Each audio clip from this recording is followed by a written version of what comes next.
come in, sir? Come in, Anjali. Good morning, sir. Good morning. Good morning, sir. बैठ जाइए आराम से. Thank you, sir. Please sit comfortably.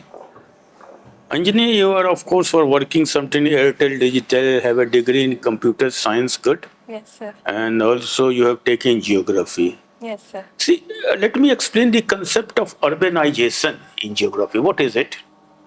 Yes, sir. So, urbanization basically economic transformation. When we consider the increasing industrialization or increasing the IT sector in an economy, which led to the increase in the infrastructure development as well as the urban amenities that is available to the people living in these areas. So, this is basically encompasses the concept of urbanization. See, in an agriculture-based economy like India, Yes. is more and more urbanization good or will it affect our farm production? But at the same time, it will also increase civic facility.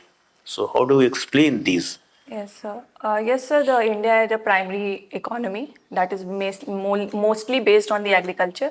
But I think, sir, in the era of development where the industrialization plays a very important role in an economy, when we consider the importance of the domestic manufacturing capacity of our country, for which the urbanization is also very important. I think the coexistence of the agriculture as well as the urbanization as well as the industrialization is important.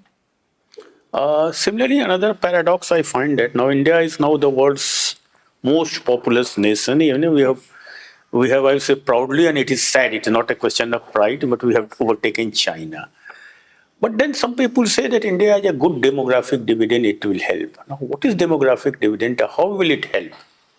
Yes, sir. Compared to China also, Yes, vis-a-vis China Yes, also. sir. Sir, demographic dividend basically refers to the youth population of our country, in which the youth population can be leveraged if they are provided with the better education capability as well as the better employability skills. So it will contribute to the economy of this country. When we compare with the China has implemented the one child policy, which leads to the increase of the old age population in proportion as compared to our country, in which the youth population contributes to the maximum percentage when we compare the population demography. So I think that in terms of human resource capability, I think the China population is better equipped with the employability skill as well as the educational. So we have to work on our human resource capital formation in order to leverage and in order to get better benefits from our youth population. Very good. Now let me shift to some other things. You see, in the union budget, of course, the government of India, there has been two concepts has been laid down: Amrit Kal Yes. and Saptarshi. Yes, sir. Do explain both these concepts. Yes, sir. So the India recently celebrated the 75 year of its independence, and the journey from 75 years to the 100 year of independence is referred to as Amrit Kal. And sir, the Saptarishis are the 7 targets that is taken by the government of India to focus on, like inclusive development, women development, youth development, as well as the green development. As well as focusing on those areas which are vulnerable, like the particularly vulnerable tribal groups. These are some of the targets that is being taken by the Indian government in their union budgets. Do you think this will be really beneficial for country, or is it mere another event management of time, making more and more publicity? What is your view? So I think, sir, it is a beneficial for our country. What benefits can come? What are these?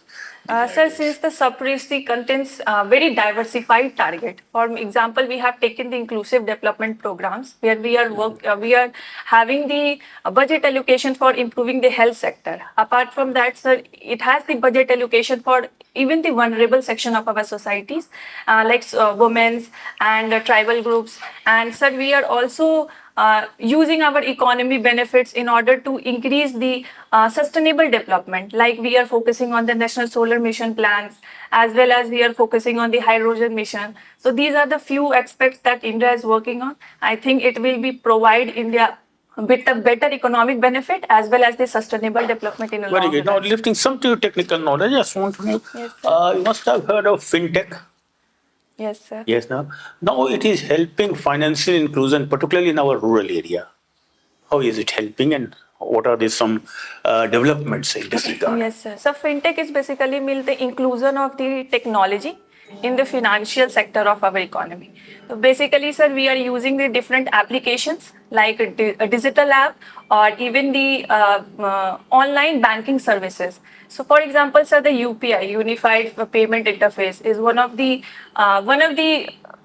latest and also one of the most popularized digital transaction facility, and which is also become popularized in the rural areas. Apart from that, sir, the RBI app like UPI at the rate 123. It is the UPI version that will be launching on the small phones that mostly the rural peoples have. And apart from that, Thank sir, you. That will do, Satyajit. Anjali, yes, sir. when you did graduation, Sir, I'm in IT Jaipur, BTech in computer which science. year 2019, sir. and what have you been doing since 19? Sir, after my graduation, I work as a software engineer in Airtel Digital Limited for 2.5 years. And sir, since April 2022, I am preparing for the civil This is service. your first interview or Yes, first sir. attempt? No, sir. Second attempt, first interview. What is your opinion about continuity and changes in post-COVID globalization? Yes, sir. Yes, sir. The post-COVID has different kind of repercussion in our economy as well as the global economy. Sir, the biggest hit to the after post-COVID era is done to the tourism sector. Apart from that, sir, the global resilience that we are facing in the facing. Also after the Russia-Ukraine war, like the global tightening policy done by the USA as well as the European Union led to the increase in the interest rate, which led to the stagnant growth rate in the economy. And apart from that, sir, we have facing the issue of inflation as well due to the rising oil prices as well as the rising consumer price index of the normal and the basic goods. So these are the few challenges that is facing after the post-COVID pandemic. Anjali, tell me, what do you think Yes, sir. that India is using yoga? Yoga is your hobby. Yes, sir. Yoga as soft power. Yes, sir. How?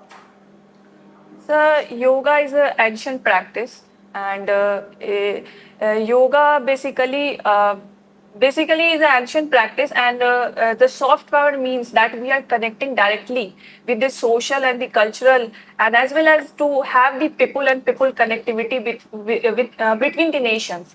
So yoga has a practice has its mental as well as the physical benefits, which will also provides benefit to the people of the world. So we are using yoga as to establish the cultural linkages between the countries. Which part of Indian Constitution talks about separation of power? Yes, sir. Sir, Article 50 under DPSP, separation of power. You want to add more? Yes, sir. It talks about the separation of power between the executive and the judiciary. Article 50 under DPSP. What is difference between appointment of CJI and other judges of Supreme Court of India? Yes, sir. Sir, appointment of CGI and CGI is also done through the collegium system, and other judges is also be done at the collegium system. Sir, in the case of the other judges, the recommendation as well as the approval from the CGI is also required, and yes, sir, this is the difference. Shyam ji. Anjali, Yes, sir. you did BTech. Yes, sir. Okay. Can I say you just waste your time? Sorry, sir, with respectfully, I like to disagree. Sir, even I did BTech. I think I have learned many experience in my personal growth as well as the technical expertise.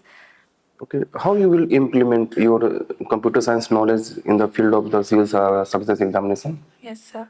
Sir, since government is heading towards digitalization, so there are many prospects of digitalization in our administration. For example, sir, I like to focus on Okay. Okay. yes. What is your post preference? Sir, first is Bihar Administrative Service. Administrative. Okay. How you will implement your digitization concept in the SDM post? Yes, sir. Sir, since the STM gives a very wide scope of work, so firstly, I would like to include the digitalization in the education, edtech. Second would be, sir, I like to include it in the health sector. Third would be, sir, I like to include in the women's safety like CCTV surveillance and any kind of app that is that will be handy to the women when they are crossing through such streets which is facing which is not very accessible to the women. And sir, fourth would be the general awareness among the people regarding the any kind of the policy that is being implemented by the government. Okay. And you just hear about the hunger index. Yes, sir. What is our position? Sir, it has decreased to 111 this year. 111 out Yes. of? Uh, sorry, sir, I'm not able to recall. Okay. Bihar GDP Yes, is sir. more than Maharashtra. Yes, sir. Okay. Can we say our Bihar is more developed than Maharashtra? Sir, currently it is not, sir. What is the reason behind it? I want a technical reason. Sir, I think, sir, the economy on which it is based, like the Maharashtra, is mostly industrialization because of its added advantage to the connectivity to port areas. I want to hear on the basis of GDP.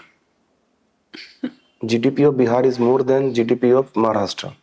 How you can conclude still Maharashtra is developed? Okay, sir. Um, Sir, I think the industrialization and the urbanization is missing in Bihar, and we are mostly focused on the agricultural aspect. That's why, sir. No issue. Give me some idea about the latitude and the longitude of the Bihar. Okay, so the extent. Yes. Okay, sir.